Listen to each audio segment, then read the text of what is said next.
Yo, what it do? It's your boy Tony. Coming live on Mortal Kombat review. Um, Mortal Kombat 2021 review to be exact. So I figured I'd just get on the game because that's what it made me want to do. It made me want to play Mortal Kombat. So here I am, as a mucker not touching the game on Mortal Kombat. You know, kicking it. But let's talk about the movie. Yeah, I thought the movie was fucking awesome. I don't know what all the hoopla and all the hate was about, but yeah, I thought it was cool for what it was. You only thought it was bad if you went in with expectations of seeing a great laid out story. Like, come on, for real. But let's talk about it. Um, Scorpion and Sub Zero, we already knew that they were going to be the stars of the movie. Nothing new there. Uh, we saw, from the opening tip, uh, they made their promise on gory, executions, Mortal Kombat style. I thought Sub Zero went the fuck off. If you watch any recent Mortal Kombat iteration, anything with Mortal Kombat, you know that um, Scorpion's a badass. So him like just clearing out ninjas nonstop is always cool. The recently released Scorpion's Revenge film that I did a review on earlier this year. Um, that's basically they use that as like a template, because that's typically what happens with Scorpion.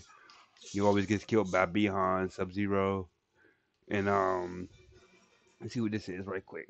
Oh, this is pretty cool. I haven't seen this friendship, so excuse me. This is kind of cool. That's actually pretty cool. But yeah. So I just thought overall the movie had its flaws. That's the story, but in terms of action, it just completely satisfied me. It was cool. The fatalities, like I said, the blood and gore, everything was as expected. So I thought it was awesome. I think people need to relax just a little bit because it is a video game adaptation.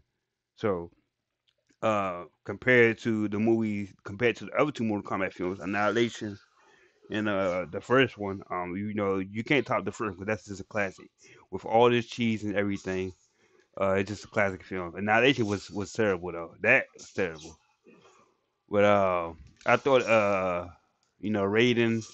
Raiden looked in terms of the characters themselves. Sonya, they could have did more with Sonya. I'm kind of disappointed that she wasn't like a focal point.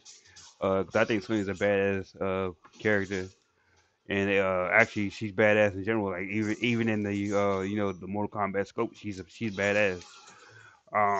Jax, I don't like the way they did his little flimsy little arms.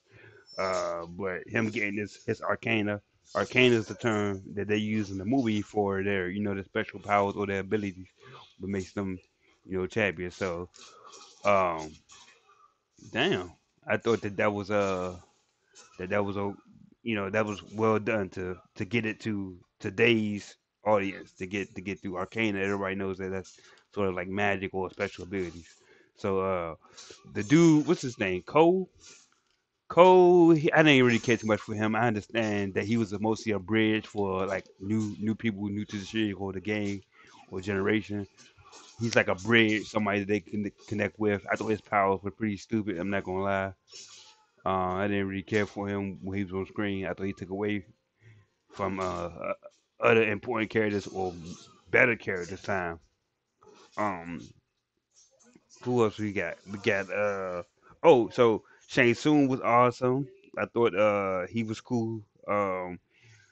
Nintara, I haven't seen her before. She's awesome. She had her little moment, even though she got punished by Kung Lao, who had the best fatality, who had one of the best fatalities in the movie, and but he had the best interest as well.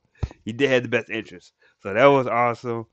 To see what's going on with the service. It's so tripping. Can I play? Can I play the game? So damn, when I want to play the game, I'm fucking up and shit. Um, what was I? Kung Lao. Kung Lao had the best interest. one of the best fatalities. I was hyped when I saw Liu Kang, the actor. I'm not sold on, but him fighting and doing the bicycle moves, all that shit was cool. Uh, oh, speaking of that, when Jax when Jax met Sub Zero, there was a when they fought, there was a little command code on the back wall when he shot the gun that the command code is for Sub Zero's ice ball attack. I thought that was cool. Kano, the star of the show, I'm gonna use him right quick because I thought he was funny as shit. Like he was literally the heart of the movie. When he was on the screen, it was kind of unless they were fighting, it was really not that much going on. I like the nods to Shinnok when Kano tried to steal the amulet. That's the amulet of Shinnok, the elder god. I saw Katana's fan. All those little nods. Sandel when they walking through that hall with the memories. You saw Sandel, Baraka, Kung Lao's ancestor fighting in the tournament. Uh, Shit, you saw Minotauro. Um, when you watch it back and you look at Sonya's wall, you can see Minotauro there. She shows Night Wolf, which is fucking awesome. I hope that that that clan shows up in the next movie. Um, Damn, yeah, Sonya's a dog. So that was, it's something in there for everyone. Um, I who else that cover everybody? Oh, my surprise was Cabal. I did not expect to see Cabal. I was thoroughly excited because Cabal one of my favorite players to use, and I thought that seeing him on screen was awesome. That was awesome, awesome thing to do. Put in. And I'm glad that they didn't hint at that. Uh, I'm glad that they didn't spoil that within the trailers. Not that I saw anyway. So if they did, I didn't see it. So that was cool for me. The fight pit stage, the original Mortal Kombat stage, that was cool to see. It was just much of fan service, and and yeah, and it was just a cool Arkham time out. It might have been influenced heavily because I was drunk, and I didn't mean to do that. Oops, I was kind of drunk when I watched the movie, so I was even more excited and hyped, especially when they were fighting. Like I said, when they were fighting, definitely that's where the movie shine. But everything else in between was like, man, let's get back to the action. So I want to talk about what's coming forward in terms of the Mortal Kombat verse. Um,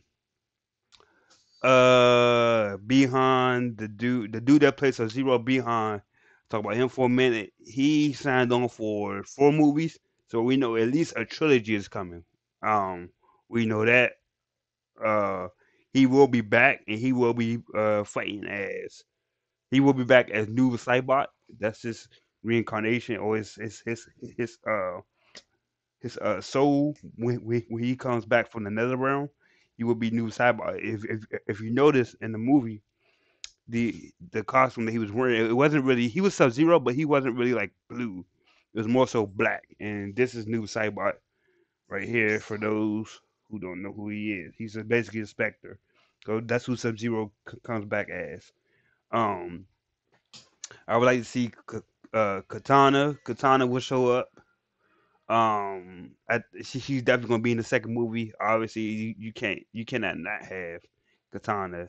So they're kind of holding it off. I hope to see Night Wolf. Shao Kahn would definitely be in it. It's gonna be fun. Definitely, Johnny Cage, as you saw, they hinted at the end scene when they walked past the poster. So we know Johnny Cage is coming because I was definitely wondering, and honestly, I had forgotten about him. I don't know how, but I forgot about Johnny Cage. That I forgot that he wasn't in the movie until they showed him. That kind of slipped my mind a little bit. So yeah, that was kind of wild for that.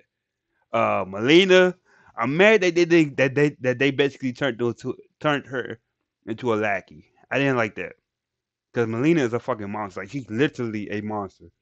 So I feel like they owe her. They should have did her more justice. They should have did that more justice. And I just want to leave by saying that my favorite fatality of the movie was definitely the Liu Kang dragon. That shit was awesome, man. Like for real.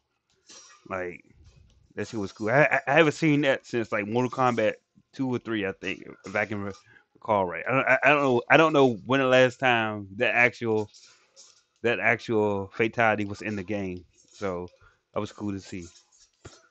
Uh, of course, Scorpion's fatality.